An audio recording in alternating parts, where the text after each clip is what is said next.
do pessoal conseguir, ele já está todo mundo acostumado com esses minutinhos só para dar tempo de entrarem, né? O pessoal já sabe que tem esses 2, 3 minutos para a gente conseguir compartilhar, e aí a gente já começa. Tá bom. Tá bom? Eu estou aqui indo no link para... nós estamos nos dois, né? Você viu que eu te mandei aí, né? Sim. Eu vou no Face, que eu já estou mais habituada. O pessoal, a nossa página também, o público maior, o pessoal está acostumado a participar mais pelo Face do que pelo YouTube, tá? Ah, legal. Eu estou tentando achar que não estou achando, que saco. Ó, na nossa página nós já estamos com a transmissão.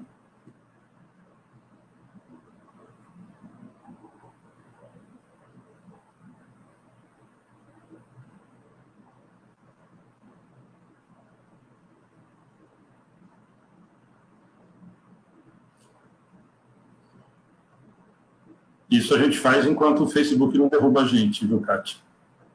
Sim. Que é impressionante.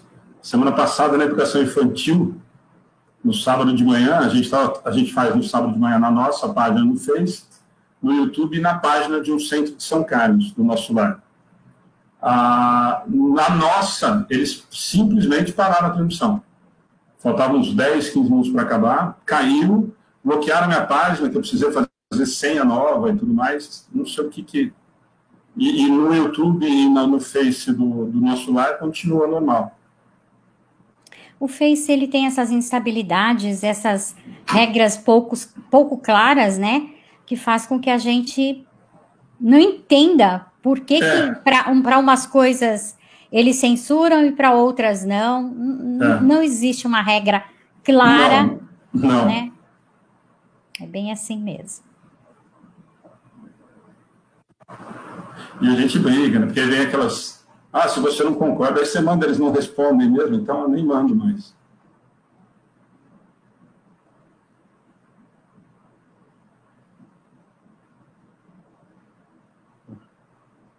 Eu acho que o pessoal está conseguindo entrar já.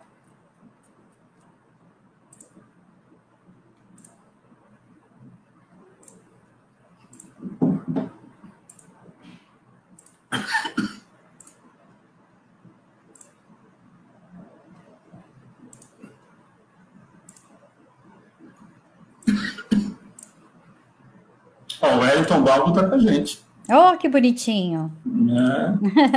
Janoca, lá de Portugal, está com a gente. Daci. Gente, todos bem-vindos. Boa noite, nós já vamos iniciar. Kátia, primeiro, obrigado, né, de ter aceitado o convite, de estar com a gente. Não nos conhecemos pessoalmente, né? Eu acho que o vínculo acabou sendo pelo Espiritismo com Kardec. O link é o Marcelo, que tem...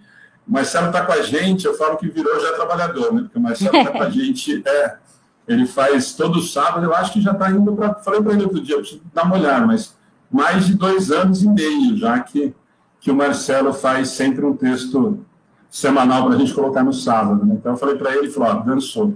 Mais do que 2 vezes, vira trabalhador. Então, já virou trabalhador nosso. Então, é uma alegria muito grande, acompanho seu trabalho. Quando nós começamos do tema, a primeira vez que nós falamos sobre a possibilidade de fazer, como nós falamos, é um tema, como a gente está falando fora do ar, né, Kátia? É um tema que, mesmo para dentro da doutrina, para os espíritas, ainda parece que é uma coisa muito distante, muito oculta, né? Muito cheio de coisas escondidas, de não pode, a sala tem que ser fechada, tem que ser no escuro, ninguém sabe direito. Parece que nós estamos falando de maçonaria, né? Então a ideia, quando a gente pensou em te convidar para bater papo, como a gente vai fazer com o Edson semana que vem, é da gente tentar bater um papo em relação a isso. Da gente, primeiro, explicar um pouquinho o que é, conversar um pouquinho mais abertamente sobre isso, falando com base doutrinária, né? Porque o que a gente vê é tudo menos doutrina quando a gente fala de muito assunto dentro do espiritismo, né? Então, a preocupação maior e o convite é nesse sentido. Então, seja muito bem-vinda. Gostaria que você se apresentasse. Pessoal, só tem muita gente que está aí que conhece. Fernando, falei para você que está aí, o Wellington, enfim, tem muitos amigos queridos aí que estão com a gente. Então, bem-vinda, obrigado de novo. Eu é que agradeço, muito obrigada pelo convite para esse bate-papo. Eu já gostei pelo título, bate-papo, que aí deixa a gente mais relaxado, mais em casa, mais enturmado. É aquela coisa que aconchega, né? Do que eu nunca fui de fazer palestra, fisicamente falando. Por quê? Porque eu nunca gostei do formato. Do formato. Não é o meu métier. Eu prefiro o bate-papo mesmo, a troca de ideias. Essa troca ela é muito mais rica e muito mais dinâmica. Então, para mim é um prazer. Bom, eu sou espírita desde que eu me dou por gente nessa encarnação. Meu pai frequentava a Federação Espírita do Estado de São Paulo, ele dava aula, ele fazia palestras. Então, eu cresci nesse meio de gente louca, né? Que a gente fala que eles não falam que os espíritas são loucos. Então, passei aquele período da adolescência na rebeldia, de nem acreditar mais em Deus, e o meu pai sempre muito querido, muito amoroso, respeitando as minhas opiniões, me chamando para o debate. Quase sempre eu amava as conversas com ele. E aí chegou um momento que disse, não adianta mais, né? O trabalho está chamando, o estudo está pedindo, vamos lá. E daí, de lá para cá, com 17 anos, eu finquei o pé mesmo no estudo, a princípio em casa, e depois me rendi aos estudos em grupo numa casa espírita, e de lá para cá foi só trabalho, estudo, e a gente está aí até hoje. Também, esqueci de falar, ajudo, é que assim, a gente faz tanta coisinhas, né, sempre titicas aqui, acolá, lá. Também auxilio, além de uma casa espírita, sou administradora no ECK, no Grupo Espírita ECK, sou comunicadora lá da Rádio Boa Nova e da TV Mundo Maior, e sou, para onde me chamar eu vou. Tá certo. Bom, Kátia, nós vamos começar, aquilo que eu te falei um pouquinho antes, e eu falei isso para o pessoal ontem, na quarta-feira, na verdade, durante o estudo, que a ideia é justamente essa, a gente pegar...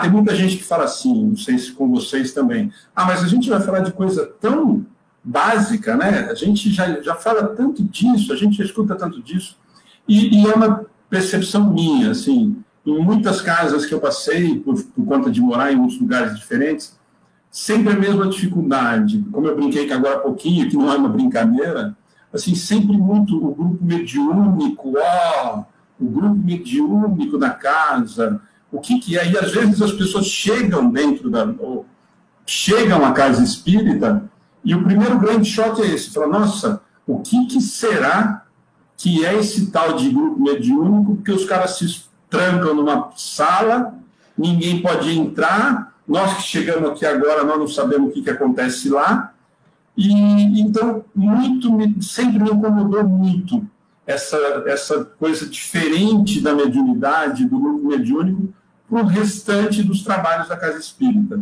Sempre foi uma coisa que me incomodou demais. Muito porque a gente não fala do assunto, para quem está chegando à Casa Espírita, né? Aquilo que eu falei para você agora há pouquinho. Chegou na Casa Espírita, você acha que você vai fazer o COEM. As pessoas nem perguntam o que eu estou querendo, o que eu sinto, o que eu estou precisando fazer, né?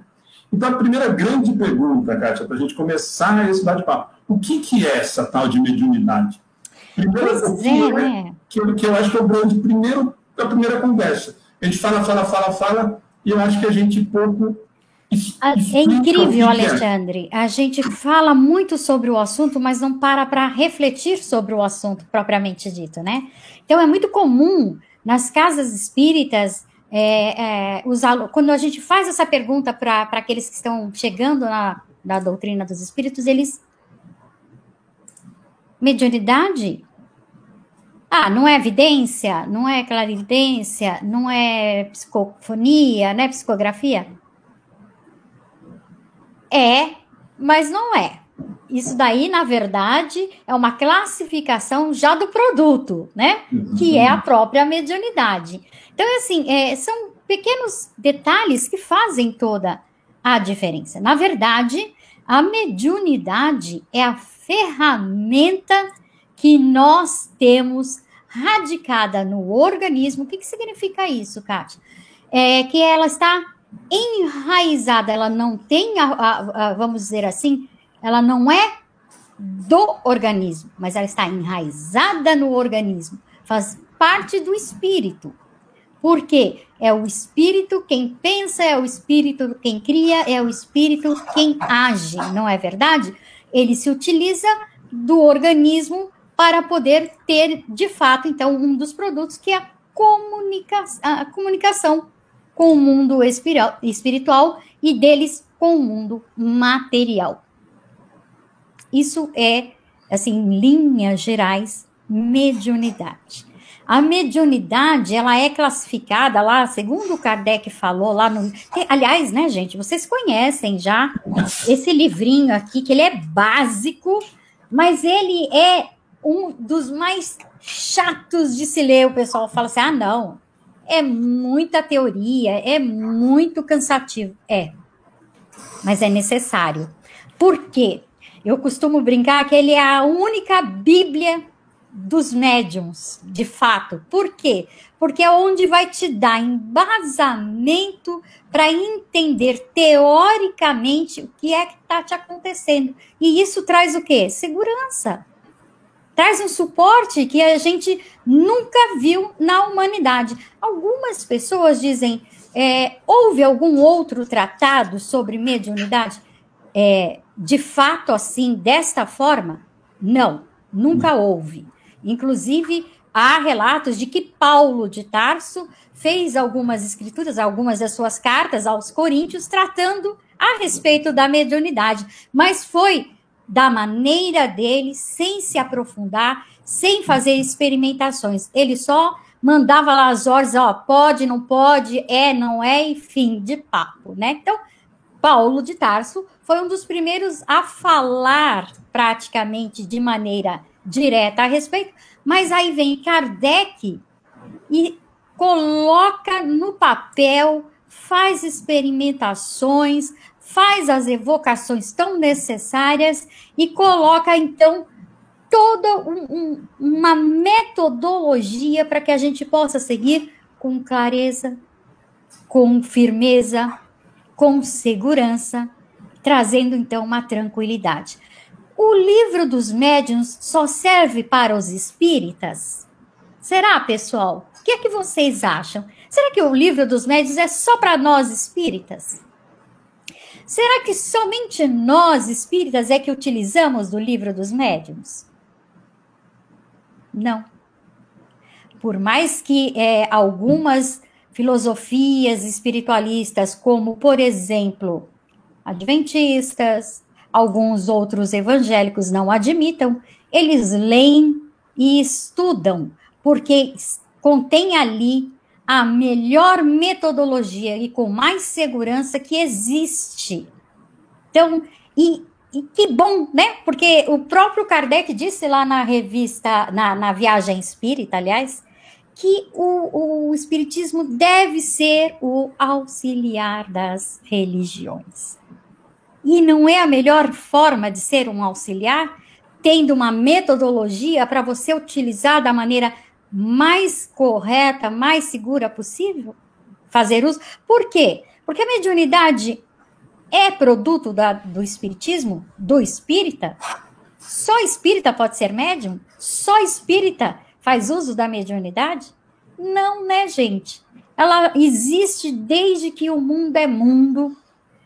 Infelizmente, ela foi, vamos dizer assim, trancafiada, bem entre parênteses, nas religiões, né? Trancafiada no sentido de que somente as religiões podiam ser utilizadas, porque antigamente eles se utilizavam para outros fins. Até mesmo os grandes filósofos iam lá nos seus templos, nos oráculos, ter lá a conversinha com as suas médiuns, as pitonisas, para saber os passos a serem tomados. Os reis também se utilizavam muito, né, dos magos, das pitonisas, das feiticeiras, enfim. Isso existe desde que o mundo é mundo.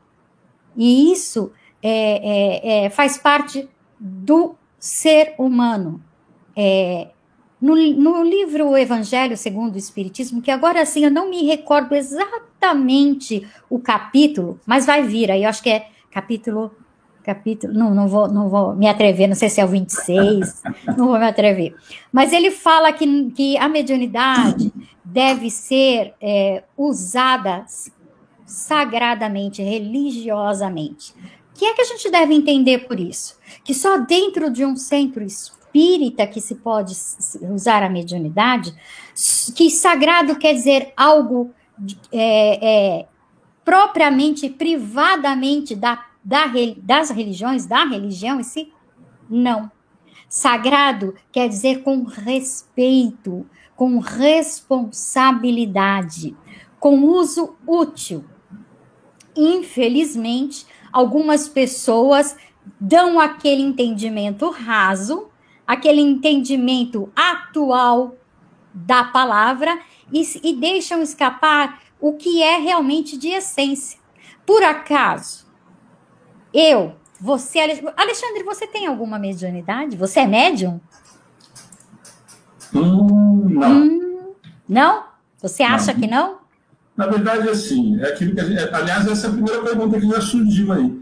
Esse é o grande questionamento, e eu sempre digo isso, né? Eu sempre tenho um cuidado muito grande, como você disse no comecinho do nosso bate-papo, da gente tomar muito cuidado em relação às coisas que são faladas, e eu brinco com a história da razão, a fé raciocinada da doutrina espírita está muito longe de ser racional, né? Nós estamos repetindo o que falaram para a gente. Então, quando a gente escuta no primeiro choque, essa é a pergunta que muitas pessoas já fizeram, olha, todos nós somos médiuns? Kardec nos diz que sim, e depois vem explicar para a gente o que ele quer dizer com isso daí. Então, quando você me pergunta, eu sempre me coloco nessa situação, mas Alexandre, você tem mediunidade? No primeiro momento eu vou falar para você assim, não, eu não tenho.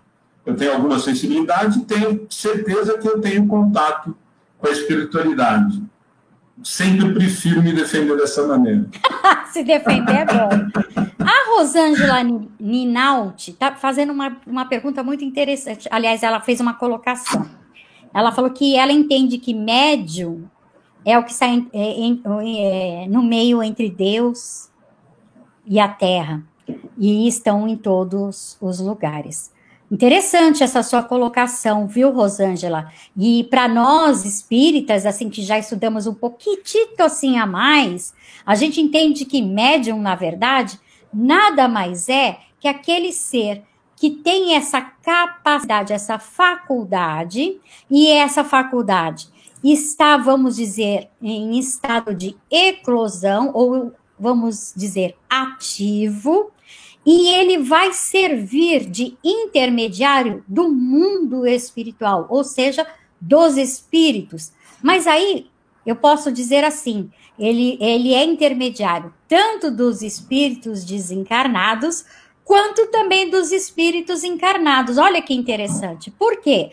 Porque nós não temos a capacidade de, quando dormirmos, nos emanciparmos. O que acontece quando a gente dorme, né? Eu brinco que a gente morre um pouquinho. A gente morre um pouquinho cada vez que dorme. Por quê? Porque a gente emancipa, a gente deixa o corpo e o espírito vai dar um rolê. Não é sempre assim, mas ele tem essa possibilidade. E fazendo isso, ele pode entrar em comunicação com outro que esteja encarnado em estado de transe. Então, veja, o médium, ele é um intermediário. E só vai acontecer, ele só vai, de fato, colocar em uso a ferramenta, a mediunidade, quando ele servir de intermediário. Porque ele pode ter as faculdades, ou a faculdade mediúnica, mas não fazer uso. Olha que interessante. E aí, ele pode até dizer que é médium. E ele é, de fato. Mas ele não faz uso. Então, ele, por enquanto, está ali guardadinho. Faz algum mal não ser médium, ter a faculdade já, inclusive, em estado ativo, por exemplo, ser psicógrafo, ter psicofonia, que é a da fala, né? A comunicação através da fala, a vidência, clarividência e as demais outras classificações de mediunidade, e não fazer uso, isso faz mal? Será que faz mal? Não, não faz mal. Porque a faculdade é de quem mesmo? É nossa. Nós temos o livre-arbítrio e nós sabemos o que é bom e sabemos dos nossos limites e das nossas possibilidades e capacidades. Então, nós precisamos, é claro, fazer aquela análise, usar com responsabilidade, com religiosidade, naquele sentido de responsabilidade e cuidado. Quando não nos sentirmos seguros, firmes, deixa quieto, põe ele para dormir. Ou como diria um grande amigo meu que era grego, coloca na cônsul. Quem tem mais de 50 anos vai entender a piada, né? Quem não tem, é o seguinte, gente. Tinha lá para os idos dos anos 70, um pouquinho menos até, uma propaganda que falava assim, com a geladeira em casa, você pode pôr tudo para gelar e usar no tempo certo. Então, é a mesma coisa com a nossa mediunidade. Está em dúvida, está inseguro? Põe na cônsul. O tempo vai chegar no momento exato para que a gente possa usar essa ferramenta da melhor maneira possível. Outra coisa, né, Alexandre? Só na casa espírita que a gente pode fazer uso da mediunidade? É só na casa espírita que se é médium? Não, né? Somos médiums. Né? Ou só no espiritismo que existe a mediunidade? Menos ainda, né? Menos ainda, né? Menos ainda, em todos os lugares. Nós somos médios 24 horas por dia. Não há essa ideia, como o Alexandre falou lá na introdução do nosso bate-papo. Por que essa mania de vincular a mediunidade a uma sala preparada, totalmente fechadinha, escurinha, muitas vezes até geladinha, aí eu gosto, porque eu odeio calor, naquela penumbra, com aquela musiquinha baixa, e ao primeiro espirro lá no corredor ou na rua, o médium perde a concentração. O que é que o Kardec fala a respeito disso? Que a única coisa que nós devemos ter no momento lá da reunião mediúnica é, primeiro, observar a intenção. Qual é a intenção dessa reunião mediúnica? Se ela tem a intenção de auxiliar, de ser útil e de experimentação séria, beleza, essa observação passou. Segunda observação. É necessário um número não muito grande de pessoas. Por quê? Porque isso facilita a manutenção do ambiente, né? Quando a gente facilita a manutenção, o que é facilitar a manutenção do ambiente, Kátia?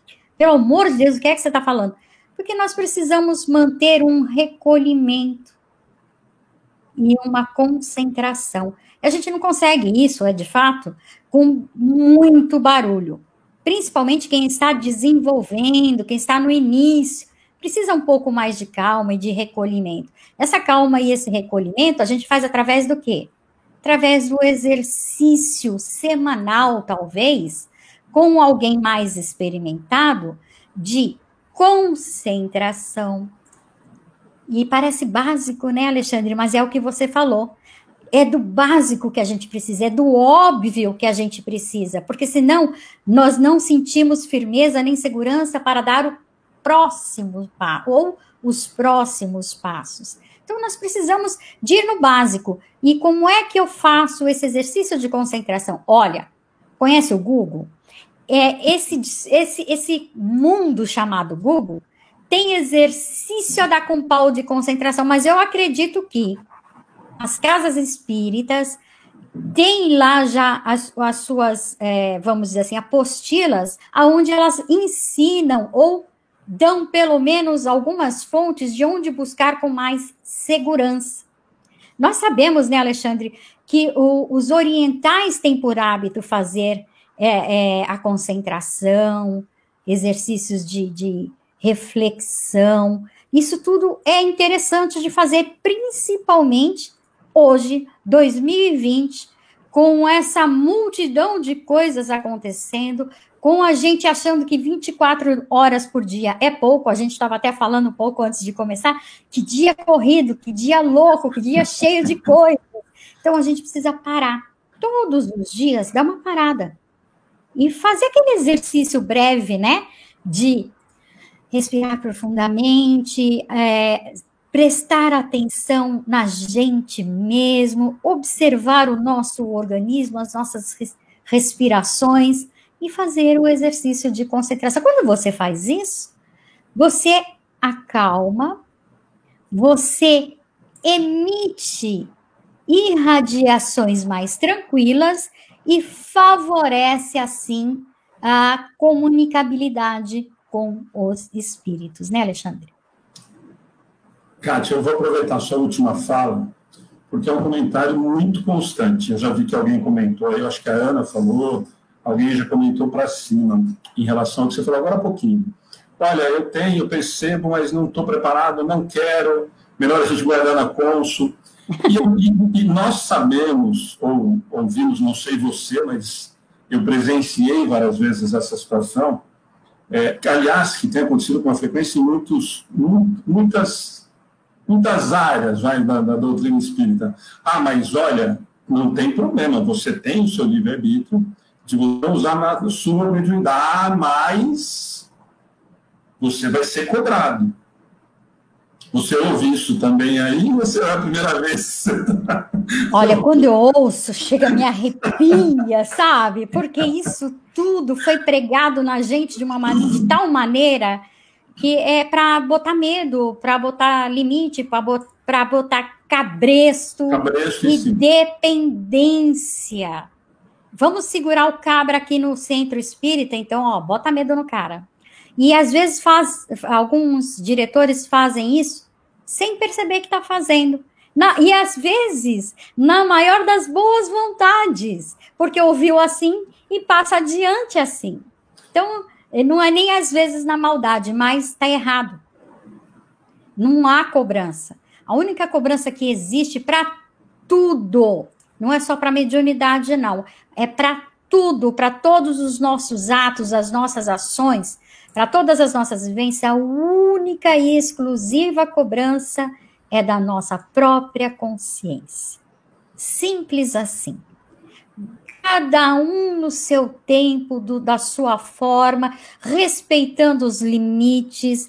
Não tem que atropelar os limites, porque senão podem ser gerados traumas desnecessários. Podem ser gerados, muitas vezes, crenças limitantes. E o Espiritismo não está aqui para limitar, ou por reio, ou por dependência nas pessoas. Muito pelo contrário. O Espiritismo, como auxiliar, ele veio para libertar as pessoas, né? Libertar de que forma? Como você disse, Alê. É através da razão, fé raciocinada. Tem lógica isso que o cara me diz? Perante a ciência, perante a minha própria lógica, a minha capacidade de crítica na fala, tem alguma lógica? Não, não tem. Poxa, então peraí, coitadinho. Ele não está muito certo no que ele está dizendo. Eu respeito, deixo quieto, porque é melhor, né, ficar em paz do que ter razão. Muita gente fala isso, não é assim? Então, respeita, vai buscar entender e se aprofundar na questão e segue em frente. Então, é assim, tem mediunidade? Não quer fazer uso porque não sente seguro? Ou não quer fazer uso porque não quer? Ok.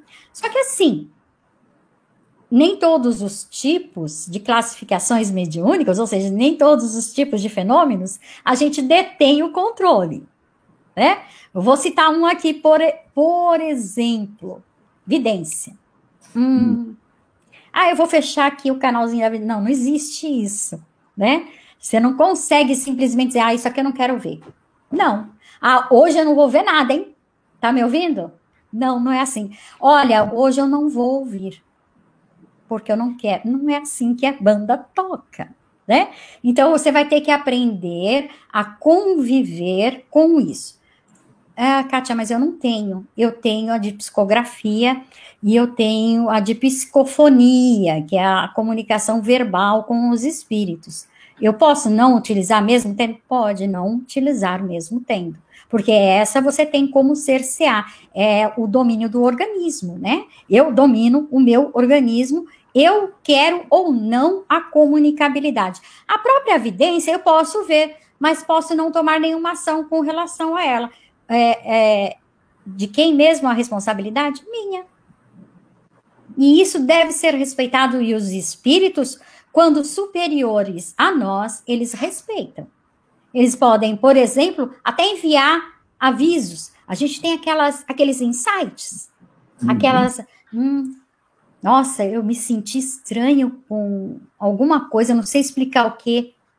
Ok, foi talvez enviado ali algum aviso para você. Ele percebeu que você não captou, ele pode até mandar de novo. Ele percebeu que você captou, mas não quer saber, ele para. Porque é a tua vontade que vai falar mais alto. Isso que é a grande beleza de se esclarecer, de entender e não ter medos e nem cobranças fantasiosas, senão a da nossa própria consciência. Ai, Kátia, mas eu fico com consciência pesada. Então, vai procurar uma ajuda psicológica, porque não é trabalhando mediunicamente com medo ou porque fica com consciência pesada que vai resolver a situação, porque pode se tornar uma ferramenta sofrível na sua mão e não é para isso que serve. Como o próprio Evangelho diz, ela deve ser utilizada de forma santa. De santa no que sentido? Em que sentido? No sentido de ser útil para outra pessoa, de ser útil para você, de ser útil para o seu próximo, mas de forma natural, sem cobranças e também não queira trocar nada em favor de uma mediunidade.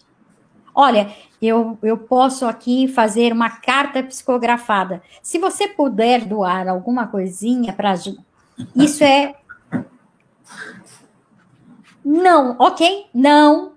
Nossa, mas isso acontece ainda? Nossa, né? Olha, não é para mim, é para casa, tá errado. É para causa, exatamente. Tá errado. A pessoa tem que ser livre para ajudar, e ela pode ajudar de N maneiras. Se alguém vincula um ato mediúnico com uma doação, isso é barganha. Isso não é natural, isso não é aceitável. Alguém comentou, aproveitando esse assunto, tem muita gente comentando a respeito disso, depois eu vou ler da Gisele, que é interessante nesse sentido. Quando você disse a respeito de, olha, é claro, olha, tem algumas situações que nós não temos controle. Por exemplo, da evidência é o mais fácil da gente entender, né? Olha, fecha o olho, eu não quero mais ver, como a gente fazia quando era criança, né? Põe o cobertor em cima da cabeça, eu não quero ver e está resolvido o problema. Nesse sentido, Kátia, eu acho que essa é uma grande dúvida. Talvez aí que a gente perceba, por isso que eu sempre falo que a fé raciocinada do doutrina espírita ela vem se perdendo, ela vem sendo repetitiva e não raciocinada, né? Me falaram isso, como você disse, eu nem falo por mal, mas eu aprendi assim, então eu replico isso e nós vamos mantendo uma coisa equivocada e isso vai se formando uma verdade, infelizmente, para muita gente. Né? Mas sim, nesse caso, quer dizer, que eu acho que é a preocupação de muitos, né? Eu tenho mediunidade, de repente, algumas delas eu posso não querer trabalhar, que eu acho que é a maior dos centros, né? Olha, mas você fez o COEM, então você precisa vir trabalhar no grupo mediúnico, senão você vai ser cobrado. Essa é a mais comum. Mas e nesse caso, né? Eu acho que é a grande dúvida de muitos. Olha, eu tenho a evidência, isso eu não consigo controlar, como é que eu posso lidar com isso? Qual que seria o melhor caminho para que eu consiga conviver com isso, porque passa a ser uma parte da minha existência, que eu vivo com isso no meu dia a dia, muitas vezes, não quero, me incomoda, tenho medo, sou espírita, mas não quero ver espírita na minha frente desencarnado. Como é que a gente lida com isso? Eu acho que essa é a grande dúvida. Porque essa parte do medo que nos colocam no centro espírita, eu acho que a gente consegue entender. Quer dizer, muitas vezes, realmente por ignorância, no bom sentido, eu venho repetindo o formato que a gente tem visto. Então, olha, você precisa trabalhar, porque senão você já viu, né? Você vai ter que pagar mais para frente. Esse a gente consegue entender e a gente consegue se libertar. E nesse outro caso, Kátia, como é que nós, por exemplo, e aí nós vamos puxar a sardinha para a doutrina espírita, que eu acho que tem uma facilidade, ou deveria ter, já que nós temos essas ferramentas todas na mão, entre eles o principal, que é o Livro dos Médiuns. Como é que nós podemos trabalhar isso? Como é que nós podemos ajudar alguém que nos procure e falar assim, Alexandre, tá, eu vi aquele dia o bate-papo da Kátia, achei fantástico, mas eu continuo vendo espírito. Eu falei que eu não queria, vocês falaram para mim que eu falar que eu não queria mais, que estava tudo certo, mas eles continuam aqui me atormentando. Como é que a gente pode ajudar? Como é que nós podemos fazer com que isso passe a ser uma coisa que eu conviva, pelo menos de uma forma harmoniosa ou menos sofrível para mim? Então, Alexandre, não existe uma receita. E quem fala que tem passe para controle mediúnico está mentindo. Está cometendo um engodo, porque não existe isso. O que existe é a observação diária, constante, e a aceitação do caso em si. Veja, Kardec disse que a vidência é algo raríssimo nas nossas condições evolutivas. Por quê? Porque nós ficaríamos meio loucos. Porque existe ainda a falta de entendimento, tanto intelectual, e a falta de capacidade moral de se conviver, como, por exemplo, a vidência que Jesus teve. Imagina, um clarividente como Jesus, 24 horas por dia vendo toda a população de fato, né? A gente só está vendo encarnado. Ele, além de ver toda a população, ele, ao focar, por exemplo, está conversando com a gente, não se engane, ele tem clarividência, ele sabe qual é a sua verdade, porque ele faz a análise do RG espiritual, né? A clarividência dá essa possibilidade. Alguns videntes muito raros também têm essa capacidade. E o que é que eles fazem? Geralmente vão trabalhar nas casas espíritas porque se sentem bem. A princípio foi levado porque disseram assim, olha, se você trabalhar, sua vida vai ficar normalzinha, você não vai adoecer nem nada. E se você não trabalhar, você vai adoecer. Isso é mentira. Isso não vai acontecer. Existe aborrecimentos naturais, como qualquer filho que enche o saco, entendeu? Quem tem evidência vai ter sempre uma população a mais nas suas proximidades. Ter evidência não significa ter premonições, ter avisos. Você vai ver a população espiritual e ponto. Inclusive, é uma questão que eu sempre trato da seguinte maneira: você tem evidência? Tem. Vamos fazer experimentações? Vamos. Quando é confirmado, através de experimentações ao longo do ano, o que a gente pede é que a pessoa filtre, porque infelizmente, até mesmo a nossa capacidade mediúnica, por maior que seja, ela é limitada ao nosso orbe. As nossas vivências, a nossa cultura, por incrível que pareça. Nós somos o resultado da nossa cultura, da nossa herança de vivências. E por conta disso, nós carregamos inconscientemente, nós carregamos as nossas limitações, as nossas crenças. E geralmente, as vidências vão acontecer de acordo com as nossas heranças culturais. Olha que incrível, né? A gente não vai ver de fato o que está acontecendo no mundo espiritual. A gente vai ver o que a gente consegue captar, da maneira que a gente consegue captar, de acordo com as vivências que a gente teve.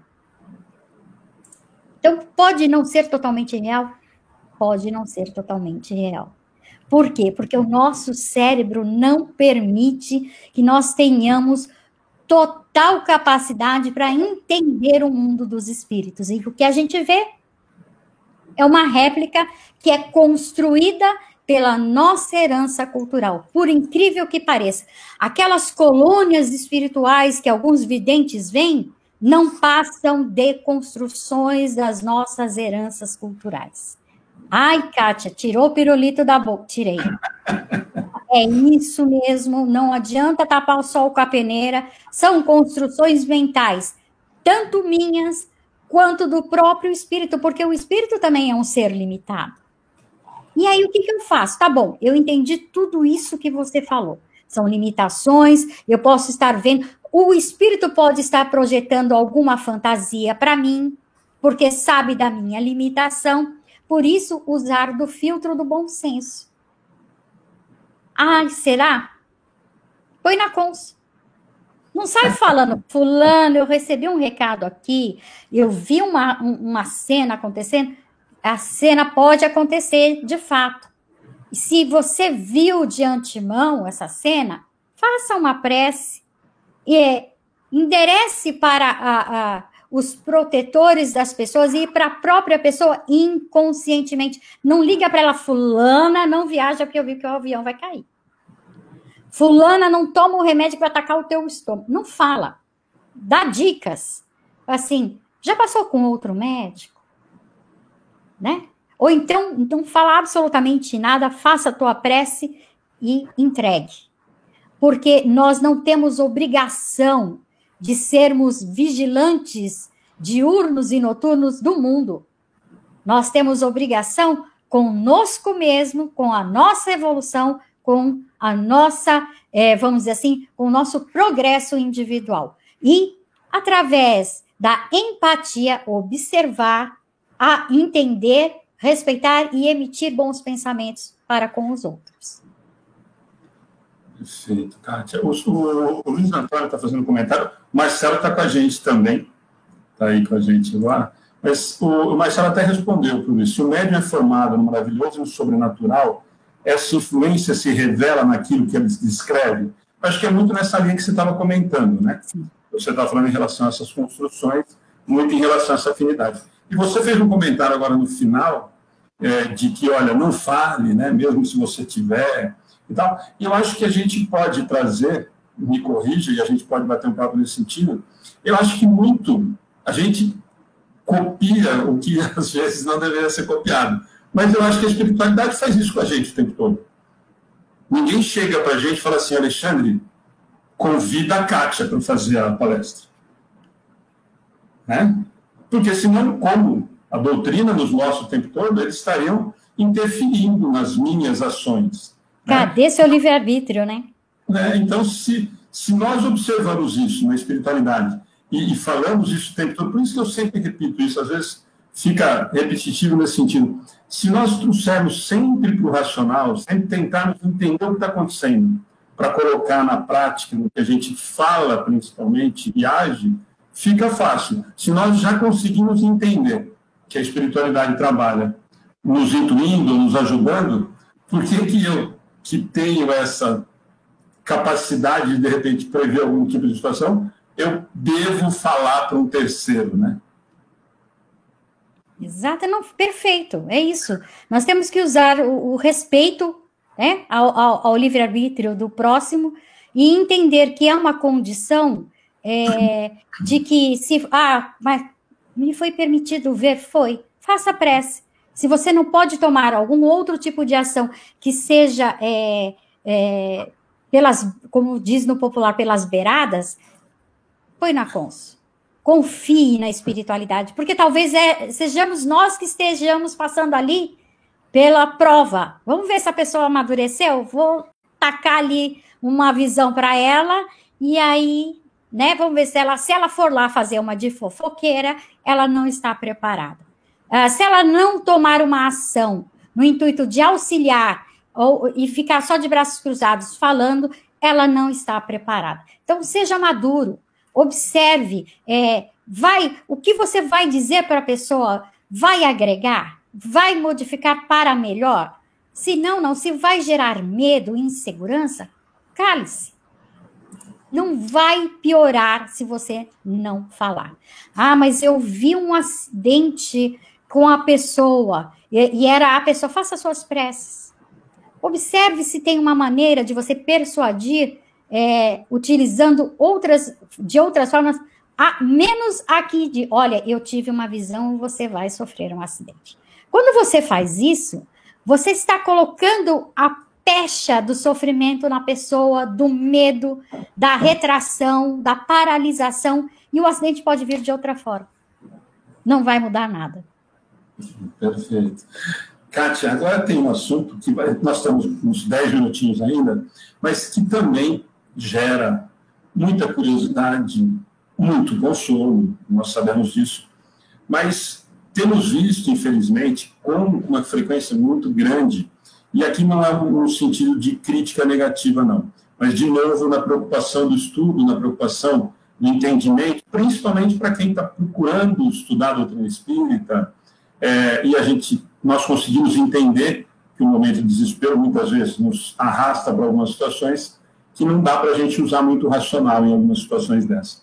Mas nós temos visto um movimento muito grande das chamadas cartas consoladoras, em todos os cantos e de forma extremamente, para não apelar, mas extremamente vulgar, de uma maneira extremamente apelativa, eu acho que é a palavra mais próxima. Uma ferramenta extremamente interessante, que nós sabemos, e vinculado a isso, para a gente encerrar esses últimos minutos que a gente tem falando disso, ao mesmo tempo, junto com esse movimento grande de, muitas vezes, nenhum tipo de estudo ou de segurança, nós percebemos que muitos médiuns não têm a menor relação, a menor intimidade com Kardec, a menor intimidade com a doutrina espírita, lidando com isso de uma forma muito irresponsável, isso numa visão pessoal, porque nós estamos lidando com uma dor muito difícil. E, junto com isso, existe um questionamento enorme em relação ao que dentro da doutrina nós vemos como uma coisa extremamente normal e natural, que são, e essa é uma conversa sempre com o Marcelo, de que são o que, quando eu chamo, eu peço o contato com o espírito, e muitas vezes são questionados, mas como assim? Não é de lá para cá o telefone? Como é que funciona isso? Como é que vocês estão falando desse negócio aí de nós chamamos o espírito, nós evocamos o espírito, como é que é? Então, são duas coisas muito importantes que eu gostaria que a gente começasse nesse finalzinho, nesse sentido. Como é que você tem visto isso, Kátia? Não sei se você tem acompanhado de perto, mas é inevitável, porque isso, principalmente agora na época de pandemia, a gente tem visto absurdos, né? De me manda o telefone, o nome e o RG pela internet, e eu te mando uma carta do seu pai, do seu avô, do seu tio, do seu filho, e essa questão que ainda parece que a gente patina muito, que é em relação à evocação, com essa frase que ficou extremamente marcada e que, de novo, as pessoas repetem e repetem e repetem sem nem pensar o que é que nós estamos falando. Então, eu queria que você falasse sobre esses dois assuntos nesses últimos 15 minutinhos que nós temos. Isso foi um grande engano, vou começar falando da evocação, isso foi um grande engano que aconteceu nos anos 80 e 70, junto com, vamos dizer assim, protetor do Chico, quando ele falou que não devia ser feito evocações. Um erro, porque consta no livro dos médiuns, e inclusive temos um capítulo a respeito, né? As evocações, que são nas evocações que a gente consegue trazer para junto de nós espíritos que podem nos esclarecer, espíritos que podem agregar. Agora, é óbvio, podemos fazer evocações de espíritos particulares, familiares? Podemos, mas qual é a intenção? É saber o resultado do jogo do bicho? É saber onde é que ele largou a apólice do seguro? É para dizer, estou com saudade? Ele já sabe. Ele já sabe. Então, usemos o bom senso. Usemos o senso crítico, de novo, né? Acho que a palavra da vez agora é senso crítico, por favor. Tenha um pouco de razoabilidade na usabilidade das ferramentas que nós temos com o mundo espiritual. Talvez seja por isso que estejamos congelados no ir além da codificação, porque fizeram muito mau uso dessa ferramenta da psicografia e da evocação, que foi paralisada por medo. De novo, né? Usaram o medo para não avançar. Bom, com relação às psicografias, é muito triste a gente ver pessoas criando dependências nas outras pessoas, se utilizando de momentos frágeis, momentos de dor, para criar dependência, para tirar proveito, para ter, pelo menos, no mínimo, fama. Isso é muito triste. E, por favor, pessoal, não vão atrás disso. Eu sei, é muito gostoso a gente ter notícia de quem já partiu. Nós sabemos, nós entendemos isso. E entendemos também que, se for para acontecer, existem casas sérias que fazem esse tipo de trabalho e que acontecem naturalmente, não é forçado. Não é pegando o nome do desencarnado, o RG, o CPF, que vai fazer acontecer. Neste sentido particular, preste bem atenção, no sentido particular, o telefone só toca de lá para cá. Não adianta a gente chamar eles, porque eles não vão nos atender quando a questão é egoísta, quando a questão é estritamente curiosa, quando a questão é estritamente material e mesquinha. Nesse sentido, eles não vão responder para a gente. Agora, se há uma intenção maior e geral, devemos e podemos evocar. Então, muito senso, muita calma, muita confiança, mas principalmente muito estudo, muito esclarecimento. Nós temos na codificação, vocês já estão carecas e cabeludos de ouvir, 32 obras para estudarmos muito, para a gente sair dessa fase tão dura que é da dependência. Nós temos a nossa doutrina, que tem um pouco mais de 200 anos, que está aí para nos auxiliar a sair dessa dependência, e a gente ainda não conseguimos. Por quê? Porque a gente ainda quer um mito, a gente quer o modelo, a gente quer dependência. Somos preguiçosos, somos acomodados, somos medrosos. Não precisamos de mais nada disso. Nós já temos as ferramentas, são essas 32 obras. Aprendamos a afiar essas ferramentas, a nos desenvolver intelectualmente e moralmente com o auxílio dela, para ver quanto a nossa asa cresce e a gente vai conseguir, a partir daí, alçar grandes voos. Ótimo, Kátia. Bom, nós estamos indo realmente para o finalzinho agora. De novo, te agradecer. Aquilo que eu te falei, quer dizer, teria papo, teria assunto para a gente caminhar para 2, 3 horas de bate-papo, que, além de tudo, foi extremamente agradável. Muitos comentários depois, com calma, você consegue depois dar uma olhadinha e ver o que o pessoal está participando, mas teve muita gente comentando, muita gente participando.